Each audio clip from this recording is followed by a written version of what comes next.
The first thing I saw was the divorce papers. The blur of consciousness sharpened into the crisp, unforgiving black text on a single sheet of office paper. At the top, in bold, formal letters, marital settlement agreement. Across the mahogany desk, my wife, Catherine Davenport, watched me with those cool, slate-gray eyes that never seemed to hold any warmth. Just sign it, Leo. The downtown condo, the Audi A6, they're all yours. I'll also give you $5 million. That should be enough for you to live comfortably for the rest of your life. Her voice was as flat and emotionless as her expression, the kind she used when announcing a corporate acquisition. A done deal. I didn't move. My head was buzzing like 1,000 angry hornets were throwing a rave inside my skull. A second ago, I was on a creaking single mattress in a crappy studio in a bad part of town. Years of cheap whiskey and malnutrition had finally caught up with me. Speak, she said, her tone clipped. I was just thinking before I signed this, maybe we should. I drew out the words, watching her reaction. Should what? Have one last screaming match? Ask for more money? Man, pathetic. I bit the inside of my cheek to keep from smiling and finish my sentence. Maybe we should go get some tacos. The word hung in the air. The silence that followed was absolute. For the first time since I'd known her, a crack appeared in Catherine Davenport's icy facade. Her eyes widened, just a fraction of a millimeter. How'd he know I wanted tacos? A lucky guess. Coincidence? Or, is he messing with me? Something's wrong. This isn't right. The old Leo would have been yelling fine. Who needs you anyway, by now? He's like a different person. It worked. I could really hear her. A surge of pure joy shot through me. Thank you, God, or whoever sent me back. This wasn't just a second chance. This was a superpower. I looked at this woman, so cold on the outside, yet a storm of unfiltered commentary on the inside, and a tidal wave of regret and a love I'd thought long dead crashed over me. This time, I was never letting go. I'm not signing. I put the pen down, my voice firm. Catherine's brow furrowed. My reaction was clearly not in her script. Leo, what kind of game are you playing now? Knew it was too good to be true. Here comes the whining and the drama. So exhausting. I'm not playing games, I said, meeting her gaze. Catherine, I know I've been a complete ass. I know I failed you. But please, just give me one more chance. A chance? A chance to do what? Keep running around with your deadbeat friends? A chance to lose more of my money on your stupid ideas? Her inner thoughts were a machine gun spitting bullets. I took a deep breath, deciding to go for broke. I know you think I'm just an overgrown child. No ambition, no spine. I looked straight into her eyes, pouring every ounce of sincerity I had into my words. Give me 1 month. Just 1 month. If, after a month, you still think I'm a lost cause, I'll sign the papers and walk away with nothing. I swear. But if I can show you I've changed, can we just pretend this never happened? Catherine was silent. She leaned back in her chair, her fingers drumming a silent, restless rhythm on the desk as she weighed her options. 1 month? What could possibly change in 1 month? A leopard can't change its spots. Then again, what's the harm? It's only a month. The papers are drawn up. I still hold all the cards. Fine. Let's see what pathetic little show he puts on. What if he really could change? When I heard that last thought, my heart skipped a beat. There it was. Underneath all the cynicism and hurt, that tiny, flickering ember of hope. That was all I needed. Fine, she said finally, the single word cutting through the tension. 1 month. Starting today. She stood, looking down at me from her full height. Leo, this is your last chance. Don't make me regret it. With that, she grabbed her purse, and the click of her heels on the hardwood floor was the only sound as she walked out without a backward glance. The door clicked shut. I let out a breath I didn't realize I'd been holding, my body slumping into the chair. My back was soaked with sweat. Round 1. I'd survived. I picked up the divorce papers and, without a moment's hesitation, ripped them into 100 tiny pieces and dropped them into the wastebasket. Not this time, Cat. This time, you're not getting away from me. The next morning, I was up before dawn. The old me would either be passed out from the night before or wouldn't have come home at all. Catherine had mild hypoglycemia. She needed to eat breakfast on time. But she was always so busy, she'd usually just grab a black coffee and run. I'd never cared enough to notice. I only found out from her assistant, long after we'd split. Today, I was going to make her breakfast.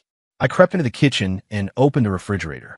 It was practically empty, save for a few bottles of sparkling water and a carton of milk nearing its expiration date. As expected, this hadn't felt like a home in a long time. I threw on a jacket to go buy groceries. Just as I got to the front door, I heard a faint noise from upstairs. Catherine was up. Oh, my head. Another nightmare. Big meeting at 9. Got to get to the office. I wonder if Leo is still passed out like a dead log. I paused, my hand on my shoes, a bitter taste in my mouth. That's what she thought of me. An image cemented by years of disappointment. Fair enough. I couldn't change that with words, only with actions.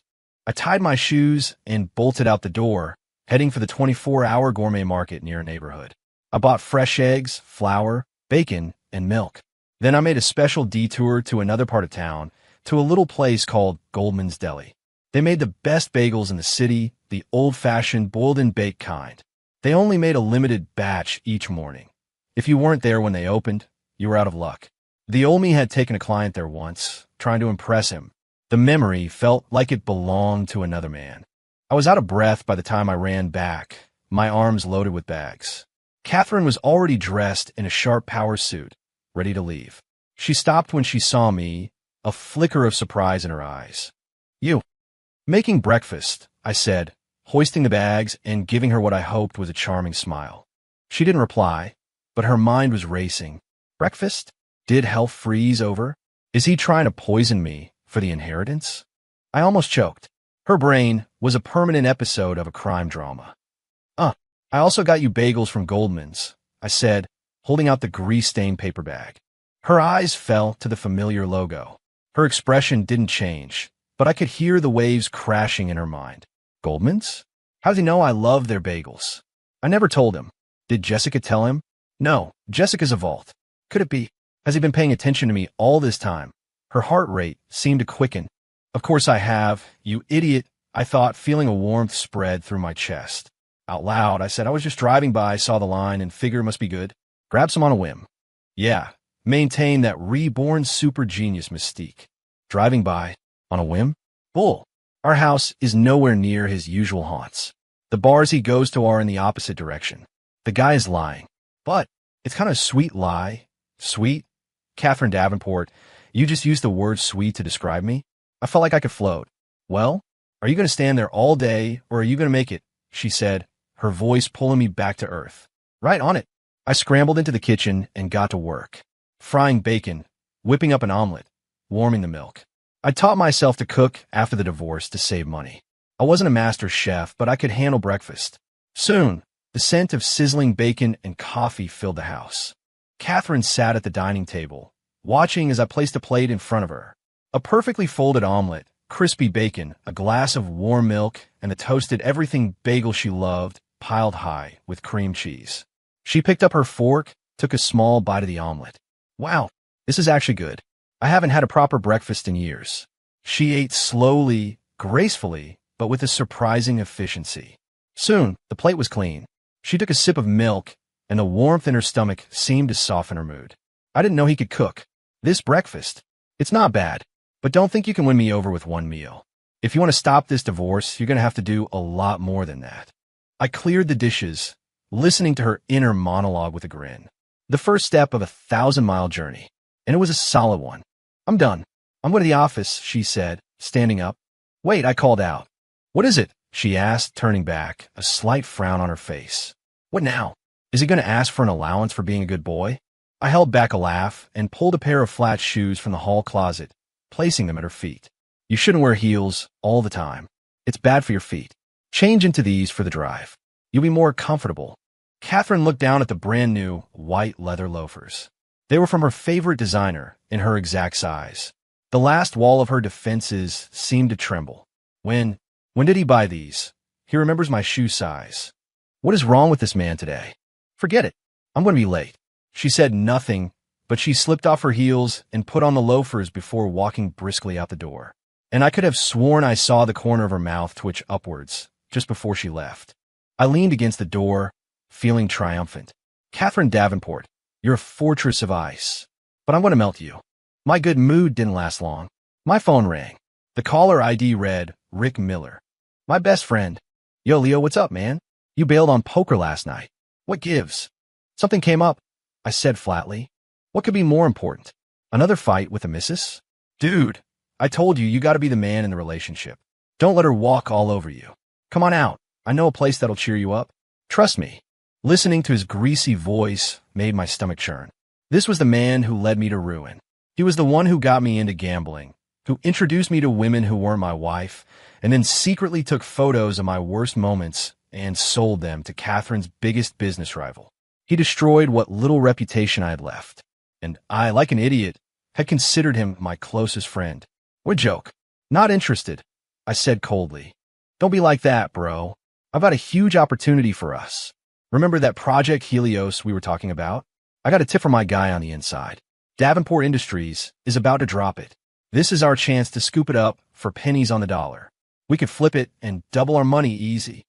Rick's voice was dripping with temptation. Project Helios. Those words made my blood run cold. I remember Project Helios all too well. It was the beginning of my tragic end. It was a renewable energy initiative under Davenport Industries. They had sunk a fortune into it, but hit a major technological roadblock, turning it into a financial black hole. In my past life, Rick used the exact same pitch. He convinced me to invest everything I had, and even to embezzle funds from one of Catherine's corporate accounts to buy the dip. The moment we took it over, Davenport Industries announced a major technological breakthrough with the help of a new European partner. The value of Project Helios skyrocketed by more than tenfold overnight. But Rick and I, our capital completely tied up, were forced to sell it for a fraction of its new worth just before the news broke. The buyer? The Harrison Corporation, Catherine's arch-nemesis. The Harrisons made a fortune, giving them the power to challenge Davenport Industries at every turn and causing Catherine years of headaches. My embezzlement was the final straw. It was the direct cause of our divorce. Only later did I learn it was all a setup. Rick had been working for the Harrisons from the beginning.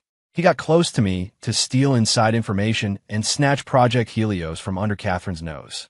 And I was the moron who, until the day I died, thought it was just a string of bad luck. My hands clenched into fists. Leo? You there, man? This is the chance of a lifetime. Rick was still rambling. Oh yeah. I suppressed the rage in my voice, feigning interest. Is the intel solid? Davenport is really dropping it. You kidding me? I paid a fortune for this info from someone deep inside Davenport.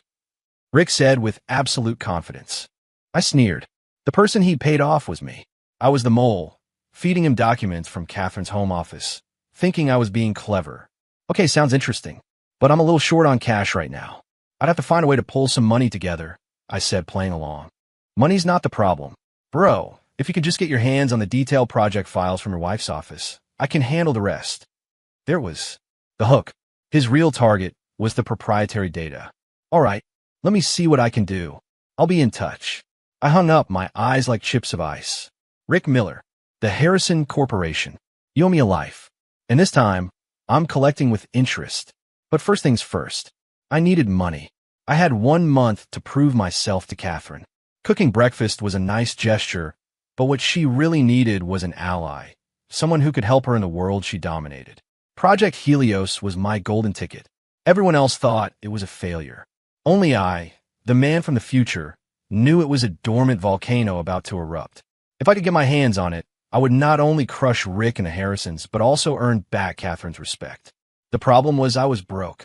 I couldn't afford to buy a project. I could barely afford my next meal. I paced the living room, agitated. Asked Catherine for money. Impossible. She'd laugh me out of the house. He's not actually thinking about trying to steal the files, is he? With his IQ, he probably couldn't even figure out the passcode to my office door. Catherine's voice popped into my head. I froze. What did you get back? I looked out the window and saw her Audi parked across the street. She hadn't gone to the office. She was watching me. My strange behavior this morning had made her suspicious. That idiot Rick is calling him again. Last time Rick called, Leo ended up losing $300,000 at a casino in Atlantic City. What are they planning this time? Project Helios? So, the Harrison dogs are already sniffing around. I stood there, stunned. She knew. She knew Rick was bad news. She even knew he was working for the Harrisons. I thought back.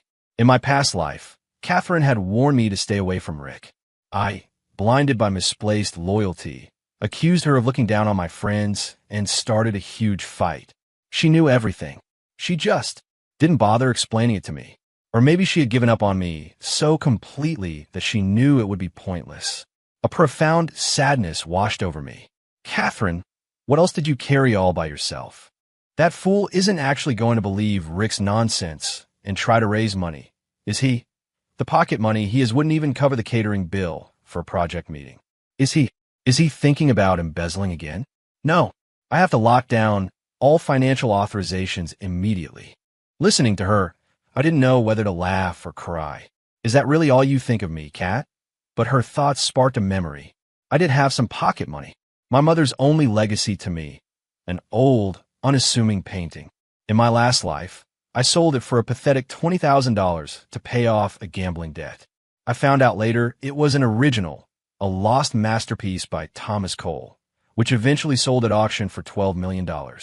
It was one of my life's great regrets. This time, I wouldn't make the same mistake. I ran upstairs to the study, to a dusty safe hidden in the corner. I found a canvas still rolled up.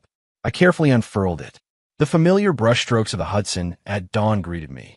This was it. This was my seed money. I immediately called Stratton's, the city's most prestigious auction house, and scheduled an appointment with their top appraiser. After I hung up, I felt a surge of energy. I went downstairs and saw Catherine's car was still there. I walked outside, right up to her window, and tapped on the glass.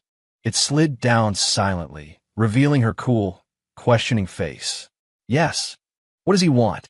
Is he trying to pick a fight? Or ask for money?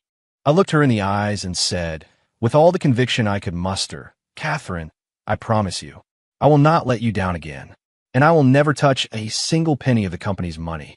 Starting today, I'm going to stand on my own 2 feet, and I'm going to show you that your husband is not a failure. Then, before she could respond, I turned and walked back into the house. Inside the car, Catherine was completely floored. How do you know what I was thinking? Coincidence. It has to be a coincidence, but the look in his eyes was so intense. Talk is cheap. Let's see how you plan to stand on your own 2 feet. She didn't believe me, not yet, but I could hear the ice in her heart cracking, just a little. Inside the VIP appraisal room at Stratton's, Mr. Abernathy, the white-haired chief authenticator, spent a full 30 minutes examining the Hudson at dawn with a magnifying glass. I sat across from him, trying to appear calm, but my heart was hammering against my ribs. I knew it was real, but facing an expert like him was still nerve-wracking. Finally, Mr. Abernathy put down his tools and let out a long, slow breath. He looked up at me, his eyes wide with excitement. Young man, where did you get this painting? It's been in my family for generations, I said simply. Generations? He murmured, then slapped his thigh. Of course. The brushwork, the patina, the very feel of the canvas. It's a genuine Cole. It's undoubtedly authentic. A wave of relief washed over me, but I kept my face neutral. Are you certain, Mr. Abernathy? I would stake my 40-year reputation on it, he said, his face flushed. My boy, you've hit the jackpot. This piece, the Hudson at dawn, I would estimate a conservative starting bid of at least $10 million. $10 million. Even though I was expecting it, the number still made my pulse race. With that kind of money, I could do more than just acquire Project Helios. I could change everything. Young man, would you be willing to consign this piece to Stratton's for our upcoming spring auction? I can feature it as the centerpiece. I guarantee we will get you an excellent price, Mr. Abernathy said eagerly. I can do that, I nodded. On one condition. Name it. I need an advance.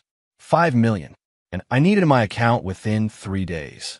It was standard practice for a piece of this value. After a moment's consideration, Mr. Abernathy agreed. Done. We'll draw up the contract immediately. Walking out of Stratton's, the city's sunlight felt brighter. Everything I had lost was slowly coming back to me. I didn't go straight home. I took a cab to the downtown nursery. Catherine loved succulents, but she had a black thumb. She'd kill every plant she ever bought. It only just made fun of her for it. Now, I realized it was probably her way of de-stressing. I picked out a few of the most beautiful and hardy-looking succulents, along with a set of professional tools and proper potting soil. It was dark by the time I got home. Catherine wasn't back yet. I repotted the succulents, arranged them on the sunny balcony, and then started on dinner. For courses, all her favorite dishes. At 8 p.m., I heard the key in the lock. Catherine walked in, looking exhausted. The first thing that hit her was the aroma of home-cooked food. She stopped in her tracks when she saw the elaborate dinner set on the table. Okay, what's his angle now? This is getting suspiciously attentive. You're home. Go wash up. Dinner's ready, I said, bringing the last dish from the kitchen. She didn't say anything, just quietly put down her briefcase, washed her hands, and sat down. I ladled some soup into a bowl for her. Have some soup first. It'll warm you up. It was her favorite wild mushroom bisque. She picked up the spoon, took a sip, and the familiar taste seemed to melt the tension from her shoulders. This taste, it's exactly like Chef Antoine's at my father's estate. Where did he learn to make this? Chef Antoine was the Davenport family's private chef. I'd stolen the recipe by watching him. In my past life, I had nothing better to do than hang around the Davenport estate, and watching the chef cook became a hobby. I never thought it would come in handy. We ate in a comfortable silence. Catherine had a better appetite than usual, even finishing a second helping. After dinner, she instinctively walked toward the balcony for some air. She stopped short when she saw the row of vibrant, healthy succulents. Did he buy these? He even repotted them for me. That one, the moonstone succulent. I've been looking for one everywhere.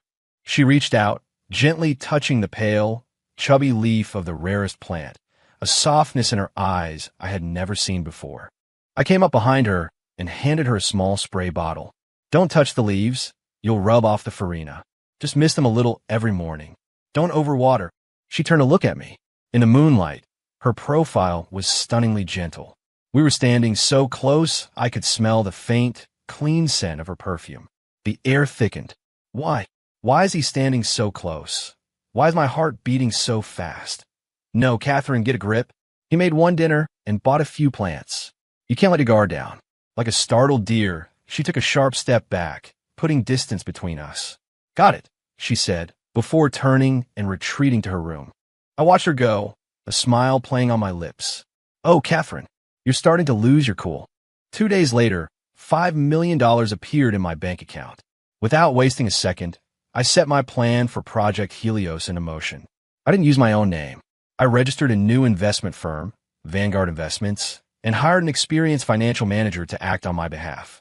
My reputation was so toxic that if I approached Davenport Industries myself, they wouldn't even let me in the door. Everything was proceeding smoothly. Meanwhile, Rick called again. Leo, my man, did you get the files? I've got everything lined up on my end. Just waiting on you. Easy, I said calmly. Catherine's watching me like a hawk. I'm still looking for an opening. But I did hear something interesting. What? I heard that besides us, the Harrison Corporation might be interested in the project too, I said, dangling the bait. There was a pause on the other end of the line. Harrison? No way. Why would they want that money pit? I don't know. Just a rumor I heard from someone at Davenport. Apparently, the Harrisons think it's worth buying just to annoy Catherine's father, even if they lose money on it. It was a complete lie, of course, designed to make Rick and his boss, Marcus Harrison, panic. Panic people make mistakes. Damn it, Rick swore. Those vultures are everywhere. We have to move faster, Leo. You have to get me those files tonight. We can't risk losing this. All right, I'll do my best. I hung up and smirked. The fish was on the hook. That evening, I made a point of lingering in the study. Catherine came out of the shower and saw me, her brow creasing. What is he doing? He looks so shifty. He's not really going to steal the files, is he? I pretended not to see her, rummaging through bookshelves, acting anxious. Then I accidentally knocked a stack of binders off a shelf. Oops, I yelped. Catherine walked over and glanced down. Sprawled across the floor were the initial assessment reports for Project Helios. Outdated versions, naturally. I knew it. What is he thinking? Is he really going to sell them to Rick? Leo, you really are a hopeless case. Her thoughts were full of anger and disappointment. It stung, but I had to see this through. I scrambled to pick up the documents, stuffing them under my shirt, then looked up at her with feigned panic. When did you get here? Catherine didn't answer, just stared at me, her eyes like ice. Leo, you're playing with fire. No, I'm not. I blustered. Give them to me. Her voice was steel. No, We stood there, locked in a standoff. I knew this was her final test. If I walked out that door with these files, it would be over between us for good. Leo, I'm saying it one more time. Hand them over, she said, her voice dangerously quiet. This is his last chance. If he stops now, I'll pretend this never happened. If he keeps going, I couldn't hear the rest, but the sense of finality was terrifying. I gritted my teeth, meeting her gaze. This wasn't an act anymore. This was a gamble. I was betting on the fact that she still cared. No, I clutched the files tighter. This is my last chance. I can't give up.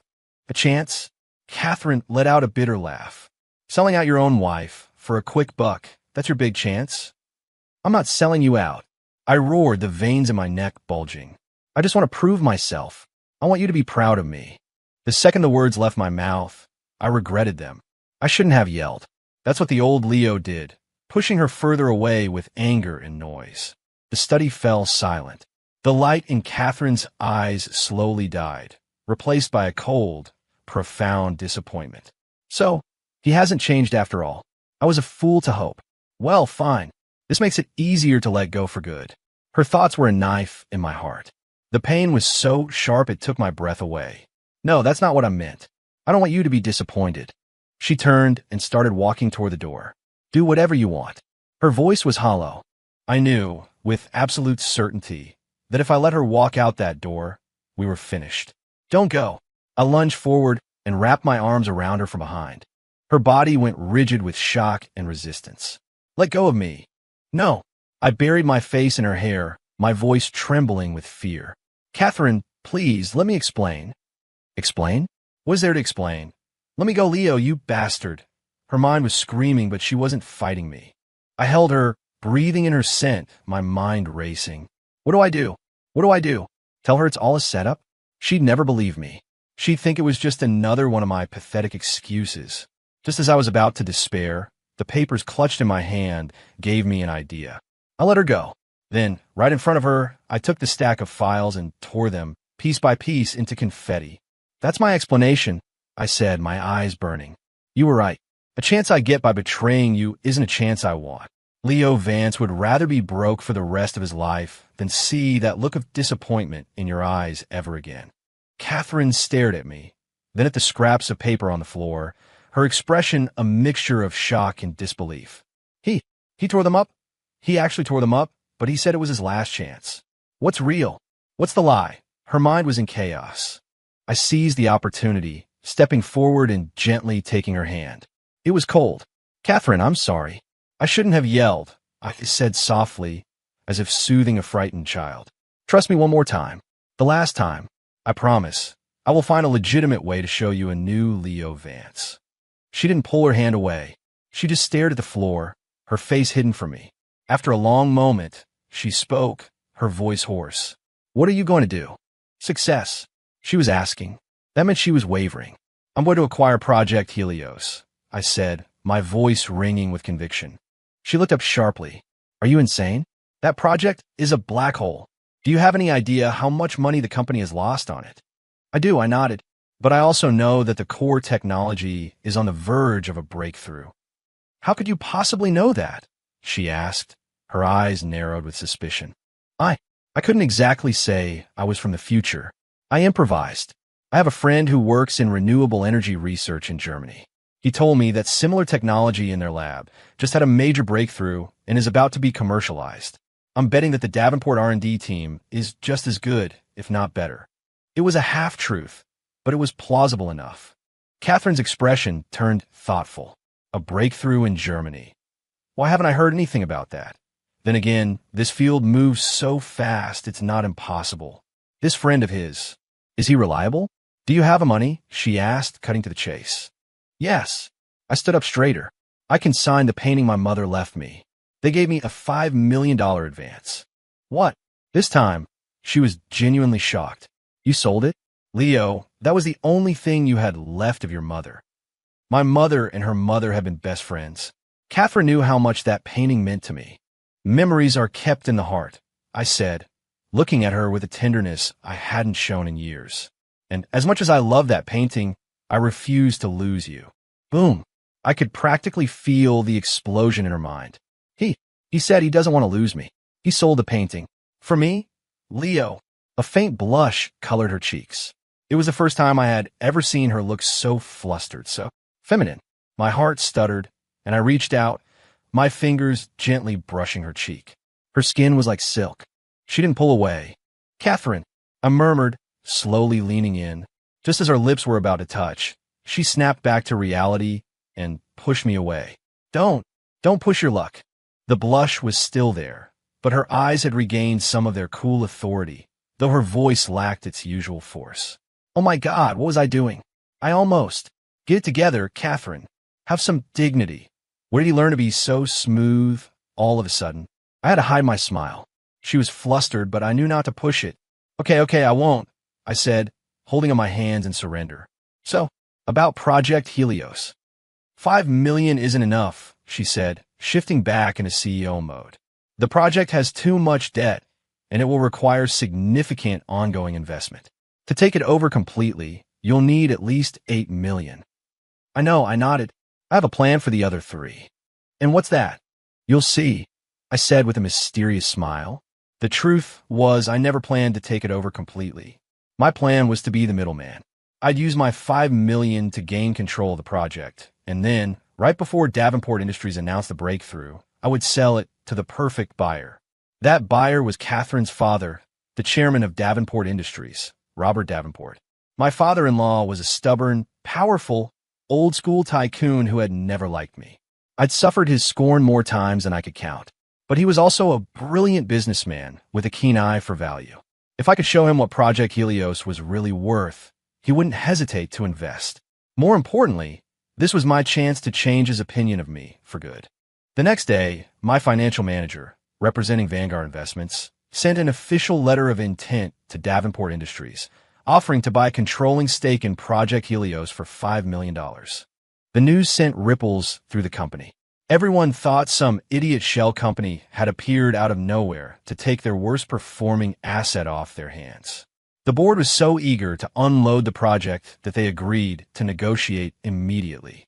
The deal was incredibly easy to close. After all, one party was desperate to sell, and the other was an apparent fool with too much money. Within 2 days, the contracts were signed.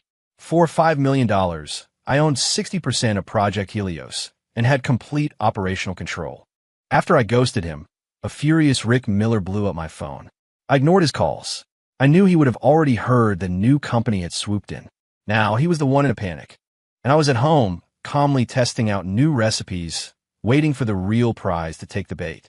Sure enough, on the 3rd night, Catherine came home with a dark look on her face. Leo, that firm that bought into Project Helios, Vanguard Investments. That was you, wasn't it? She asked without preamble. It was, I admitted freely. I knew it. Where did he get the nerve? $5 million, just like that. What if he's wrong?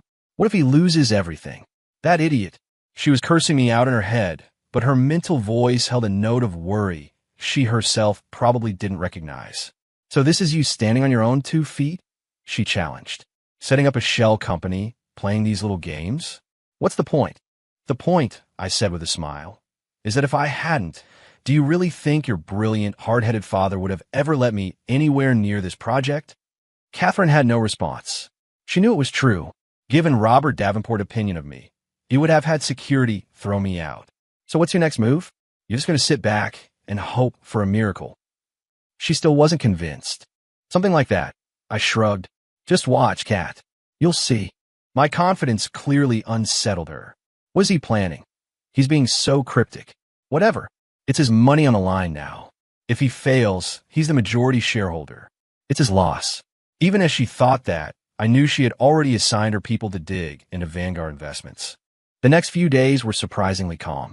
I cooked for Catherine, tended to the succulents, and listened to her thoughts, getting a read on the problem she was facing at work. Then, I would casually offer a piece of advice. For instance, one of her key overseas partners suddenly tried to back out of a deal, causing a massive headache. What is wrong with Mr. Smith? He was perfectly happy last week. Why the sudden change of heart? Is Harrison behind this? Listening to her, I pretended to read the newspaper and said offhandedly, I saw an article today that said Smith is a huge football fan. His hero is Tom Brady. Catherine froze for a second. Then her eyes lit up. She had her assistant immediately verify the information, then spent a small fortune to acquire a signed Tom Brady jersey and had it messengered to Smith's hotel overnight. The next day, the crisis was averted. Another time, she was arguing with her marketing department over who to hire as the new face of a product line. They wanted a popular young pop star, but Catherine felt he wasn't the right fit. This kid has a huge following, but his image is too soft. It doesn't match our brand identity of tough and reliable. Who should we choose? I was scrolling on my phone next to her and came across a viral video of a handsome construction worker who looked like a movie star. I passed her the phone. Hey, Kat, what do you think of this guy? A little more authentic than that pop star, right? Catherine watched the video, a thoughtful expression on her face. The next day, she had her team track down the construction worker heartthrob and signed him for a fraction of the pop star's fee. The ad campaign was a massive success, and sales doubled. Little things like that kept happening. Catherine's view of me slowly shifted from suspicion to curiosity, and then to a subtle reliance. When she hit a wall, she started to instinctively look to me, and I was always there with a seemingly random but perfectly timed suggestion. Our relationship was changing, warming up in a way it never had before. She stopped being cold to me. Though still a woman of few words, she started telling me about her day at the office. She came home earlier, worked late less often. Sometimes, we would even curl up on the couch and watch an old movie like a normal couple. But there was still a line between us that neither of us dared to cross. I knew she was waiting for me to achieve something real, something that would earn her father's approval. That day was coming. A week later, Catherine's assistant placed the latest R&D report for Project Helios on her desk. Ms. Davenport, the team in Lab B3. They did it. They did it. Catherine's voice trembled slightly.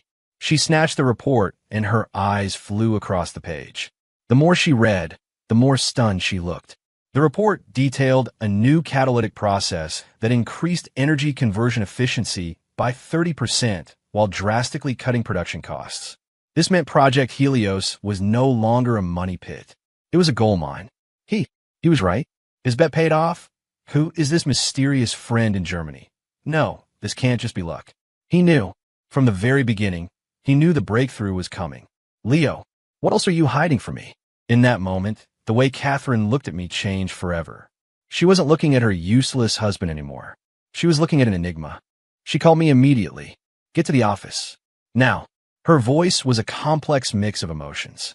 When I walked into the CEO's office on the top floor of the Davenport Tower, Catherine was standing at the floor-to-ceiling window, looking down at the city below. She handed me the report. You knew all along, didn't you? I glanced at it and smiled. Better late than never. Why didn't you tell me sooner? She demanded. If I had, would you have believed me? I countered. Catherine fell silent. She wouldn't have. A week ago, she would have called me delusional. So, what's your plan now? She asked, taking a deep breath to compose herself. Simple, I said, placing the report back on her desk. You can either sell me the remaining 40% of the shares, or you could buy back the 60% I own. Catherine's brow furrowed. Neither option was good for Davenport Industries. The first meant this gold mine became my personal property. The second meant her company would have to pay an exorbitant price to buy back what was once theirs from me, the man they'd written off. That bastard. He played this perfectly. He knew my father would never let him own the project outright. He's forcing us to buy it back at a premium. He's a shark. A ruthless, calculating shark. I almost laughed out loud at her fuming inner monologue. What's the matter, Ms. Davenport? A tough choice. I teased. Leo, what do you really want? She asked, exasperated. Is it money? I can give you money. $100 million for your shares. Is that what this was all about? She thought this whole elaborate scheme was just for a payday. I shook my head. Catherine, I told you before, I don't care about the money. I stepped closer, looking her directly in the eyes. What I want is your father's respect. I want to hear him admit, with his own mouth, that his daughter didn't make a mistake when she married me. Catherine's heart seemed to stop. That's his goal. He did all this.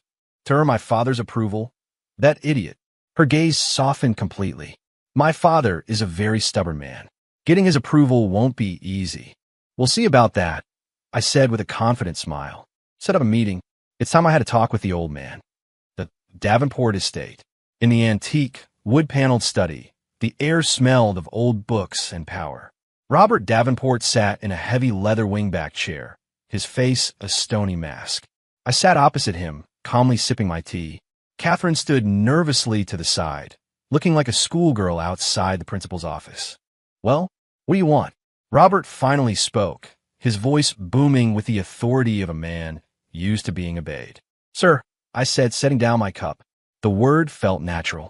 "I'm here to discuss a partnership regarding Project Helios." Robert's eyebrow shot up, surprised by my directness. "A partnership? Did I hear you correctly? A worthless freeloader who lives off my daughter has the audacity to talk to me about a partnership." His words were brutal. Catherine's face paled. She started to speak, but I stopped her with a look. I wasn't angry. I smiled. "You're right, sir. The old Leo Vance was a failure. But people can change." I took a file from my briefcase and slid it across the polished desk toward him. "This is a proposal for the project's next phase of development. I think you'll find it interesting." Robert didn't even glance at it. "I have no interest in reading the fantasies of an amateur. A proposal? He dares bring this garbage to me. If Catherine hadn't insisted, you wouldn't even be allowed in this house." My father-in-law's thoughts were as sharp as his words. I pressed on. "Sir, please don't dismiss it out of hand. I know you've always felt I wasn't good enough for Catherine, but have you ever asked yourself why you agreed to the marriage in the first place?" His hand, which had been drumming on the desk, stilled. "That was a favor to your mother. She helped our family in a time of need." "True," I nodded, "but you're a businessman. Would you really marry your most precious daughter to a complete nobody just to repay an old debt? You agreed because you saw something in me. You saw potential. I just lost my way and disappointed you." My words hit their mark. He was silent. Because I was right. He had agreed to the marriage partly out of gratitude, but mainly because he had done his research on me. He knew that despite my family situation, I had been smart, a top student in college, someone who just needed a chance. He had intended to mentor me, to bring me into the fold. But I had proven to be a disappointment, and he had written me off. "Now, I want to earn back that chance," I said, pushing the proposal forward again. I spent 3 sleepless nights on this plan. It contains a detailed analysis of the market, future applications of the technology, and most importantly, a strategy to beat the Harrison Corporation. "Sir, just look at it. As a favor to me, your son-in-law. One look. If you still think it's garbage after you've read it, I will leave and never mention the word partnership again." My plea was utterly sincere. Robert looked at me, then at his daughter's hopeful face. He finally relented. "Fine. One look." He picked up the file and casually flipped to the first page. And then his eyes were glued to it. He read with intense focus, his brow sometimes furrowed in concentration, sometimes relaxed in approval. The only sound in the room was the rustle of paper. Catherine was so nervous she was wringing her hands. "Will Dad agree? Is Leo's proposal really good enough to convince him? Please let this work." I, however, was calm. That proposal combined my knowledge of the future with a deep understanding of Davenport Industries and a precise forecast of market trends. It was a masterpiece. Even Warren Buffett would have been impressed. Half an hour later, Robert reached the final page. He closed the file, leaned back, and exhaled slowly. When he opened his eyes again, the way he looked at me had completely changed. The scorn was gone, replaced by a complex expression of surprise and reevaluation. "Did you write this yourself?" he asked, his voice heavy. "Yes, sir. The data, the analysis, it's all sourced. Everything. The sources are all cited in the appendix." Robert was silent again. He picked up the file and began to read it a second time, more slowly, more carefully. "Your 3-phase strategy is bold. Risky, especially the 3rd phase, offering free licensing of the technology to domestic competitors to break Harrison's stranglehold. You'd be giving up the biggest profits." "Not giving up. Sharing," I corrected him. "The future of this industry is here, in America. Davenport can't monopolize the entire market.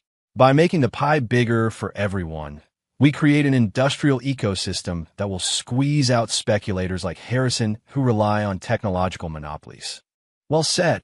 Robert slammed his hand on the desk, his eyes blazing with a new light. "Vision. Guts. That's what the husband of a Davenport should have." He stood up, walked over to me, and clapped me firmly on the shoulder.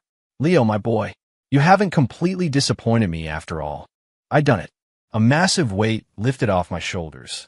Beside me, Catherine was so emotional her eyes were red. Dad agreed. He approves of Leo. This is wonderful. Sir, about the partnership. I press my advantage. We'll do it, Robert declared. And not just a partnership. I'm giving you my full backing. You need $3 million? I'll give you 50. We'll create a new subsidiary to handle Project Helios, and you'll be the CEO.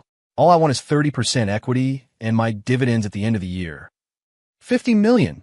Both Catherine and I were stunned. This was more than we could have imagined. Sir, It's settled, Robert said, his tone leaving no room for argument.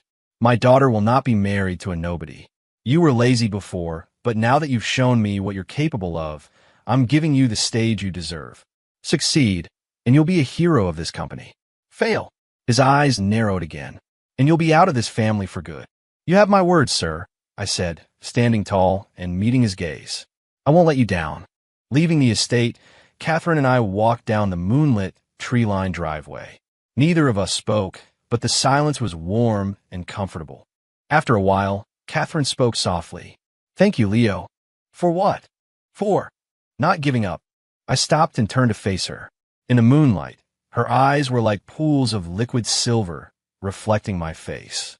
I told you I never want to see that look of disappointment in your eyes again. I reached out and gently pulled her into my arms. This time, she didn't resist. She rested her head against my chest, listening to the steady beat of my heart. Leo, don't you ever yell at me again, she said, her voice laced with a vulnerability I had never heard before. I won't. And no more hanging around with people like Rick Miller. Never again. And you have to be home for dinner every night. Deal. And you are responsible for my succulents for the rest of their lives. Deal. I laughed, holding her tighter.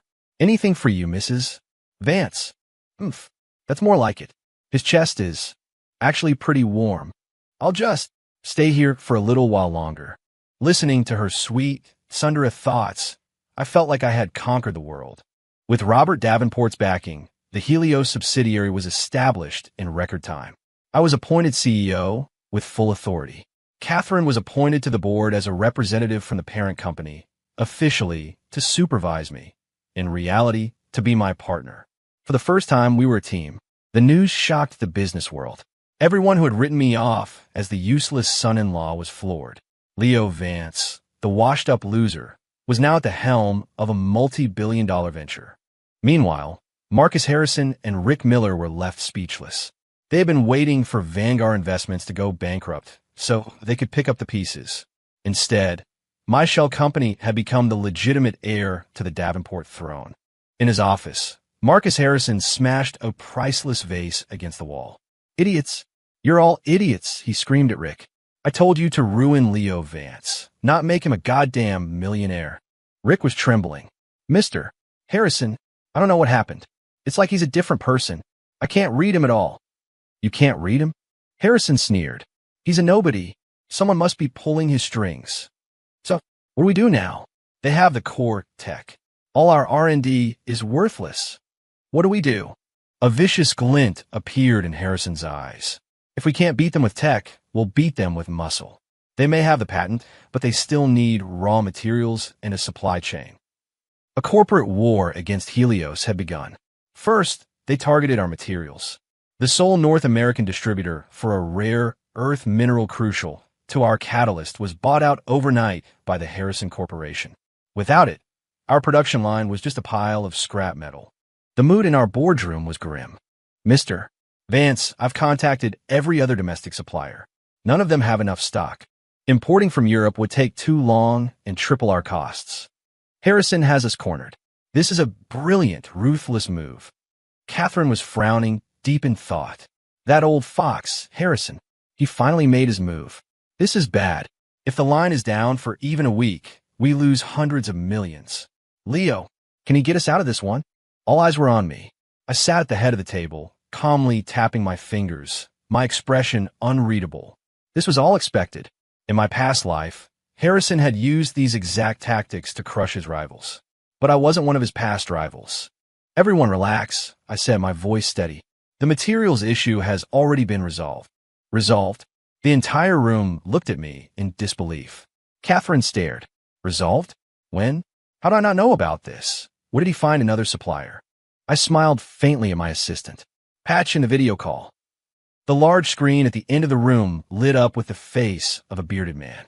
Leo, my friend, he boomed in a thick South American accent. Everyone, I said, standing. I'd like you to meet Mr. Phillips, the largest supplier of rare earth minerals in South America.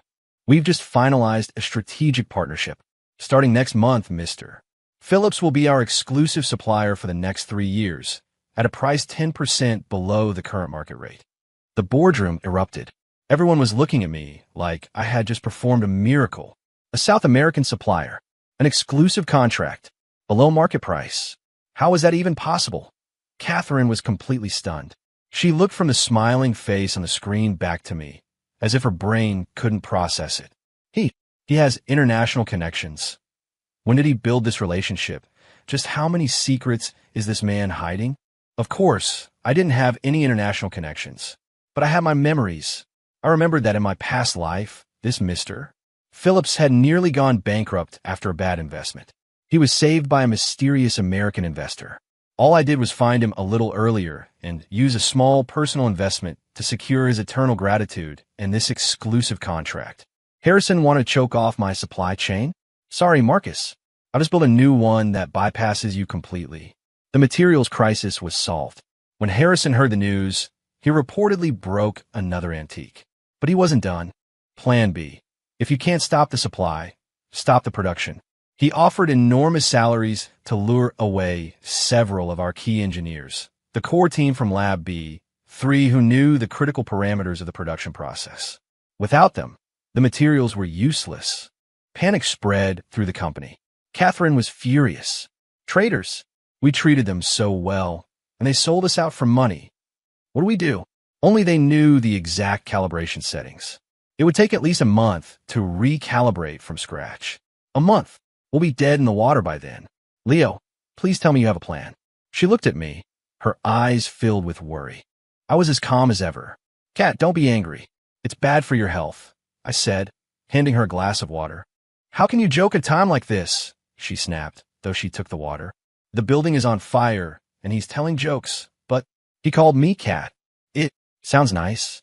I smiled and placed a file in front of her. The sky isn't falling. Take a look at this. She picked it up. The title read, Fully Automated Production Process, Implementation Plan. This is, from the very beginning, I had the R&D team work on 2 parallel systems, I explained. One was the manual process you knew about. The other was this fully automated system. I had them code all the core parameters directly into the control software. Now all we have to do is push a button. The machines will do everything more precisely and efficiently than any human could. As for the engineers who left, a cold glint appeared in my eyes. The parameters they took with them were from an older, deliberately flawed version of the process that I let them discover. What Marcus Harrison paid a fortune for wasn't our crown jewels. It was a time bomb. Catherine's jaw dropped. She looked at me as if I were a different species. Is he a demon? He planned for this from the very beginning. A trap within a trap. This is terrifying. Thank God he's on my side. That last thought made my heart melt.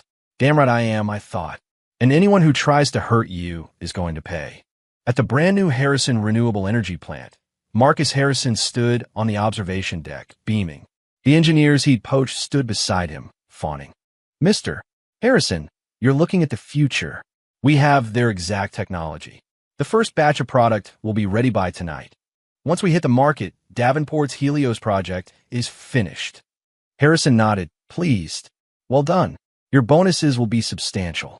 He could already picture Robert Davenport and Leo Vance begging him for mercy. He dramatically pushed the big green star button. The production line whirred to life. 10 minutes later, all hell broke loose. An alarm shrieked from the main chemical reactor. The temperature and pressure gauges on the monitor were skyrocketing into the red. What's happening? Harrison roared. I don't know. The lead engineer stammered, his face pale. The parameters are correct. This shouldn't be happening. Shut it down. Shut it down now. But it was too late. With a deafening boom, the reactor exploded. A fireball ripped through the facility, and the entire plant was consumed by flames and chaos. The explosion at the Harrison plant was the biggest business news of the year. It not only destroyed the production line, but also caused a chain reaction that leveled the entire facility. The direct financial loss was estimated at over $1 billion. Worse, the investigation revealed gross negligence and safety violations. The government shut them down, banks called in their loans, and partners fled. The once mighty Harrison Corporation was on the brink of collapse. And I, the architect of it all, was at home, peacefully giving Catherine a manicure. It was really you? She asked, watching the news report, still finding it hard to believe. I didn't do a thing, I said, feigning innocence. I just gave them some faulty data. They were the ones who were too greedy to double-check it. It's called poetic justice. This man is diabolical, and I love it. She sniffed dismissively, but I could hear the pride in her thoughts. Always playing these clever little tricks. It's not a trick, it's strategy, I said, squeezing her hand. You can't play nice with sharks like Marcus Harrison. What about Rick? She asked. Rick Miller, who was directly responsible for the disaster, had vanished after the explosion. He won't get far, I said, my voice hardening. I've already submitted evidence to the police detailing his corporate espionage and embezzlement. The net is closing in on him. In my last life, he sent me to hell. In this one, I was returning the favor. With Harrison and Rick out of the picture, Project Helios was unstoppable. Our technology was superior, our costs were lower, and we quickly dominated the market. Orders poured in. The company's value soared. And Leo Vance, the joke of the city, became the hottest name in the business world. The same people who used to mock me now greeted me with a respectful Mr. Vance. Through it all, Catherine and I grew closer. We were a team in every sense of the word. We didn't sleep in separate rooms anymore. Every night, I would hold her, listening to her adorable, contradictory thoughts as I fell asleep. I saw him smile at that new intern today. I'm not blind. No steak for him tomorrow. Fine. I'll make him the steak. He's been looking a little thin lately. That idiot. What would he do without me? Life was sweet. 1 month passed in the blink of an eye. I came home one evening to find Catherine sitting at the same desk where our story began. There was no dinner on the table, just a single sheet of paper. My heart sank. Not again. I walked over and picked it up. It wasn't a divorce settlement.